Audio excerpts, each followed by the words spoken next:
We usually like to talk at this point about a few crazy stories, and in airports, it seems to be a place that we attract them. So you must have some pretty good ones from your various stops along the way. But what are the couple of craziest ones that you've ever come across in your airport career?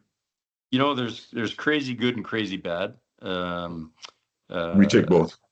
yeah, well, here's a little known fact about 9/11 in North America. That day, I think it was a Tuesday, September 11th, 2001, was ACI in Montreal. So all the CEOs of all the airports in North America, of NAV Canada, FAA, senior government, everybody was in Montreal. So it was run by guys like me and that kind of thing. And all of a sudden, it was surreal in that suddenly, the head of transport locally says the U.S. is shutting their airspace. And can you take 34 jumbos? Yes. And now to have 8,500 people sitting on your airport going, what am I doing in Vancouver? That was bizarre, funny. And you go, okay, this is odd. I'm doing some consulting work in the Middle East in the middle of Ramadan, and we had a finance meeting start at 9:30 at night and end at 2 in the morning, and then we had a banquet. And I'm stuffed full of amazing good iftar food at 4 in the morning going, okay, this one goes in the books.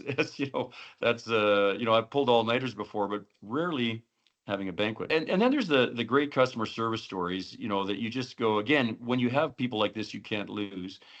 One of our security people comes upon a woman crying in the terminal, says, can I help you? She says, I was nervous, me and my husband, he's coming back home. I was cleaning my wedding ring. Before you know it, I lost it somewhere out in the parking lot. And the guy said, do you know where you were? No. He said, tell Oh me, no. this is a 3,000 stall parking lot in the Yeah, dark. yeah, He yeah. said, can you tell me anything you remember? And so he kind of tried to pinpoint where it might have been, spent Yeah. 3 hours and found her wedding ring.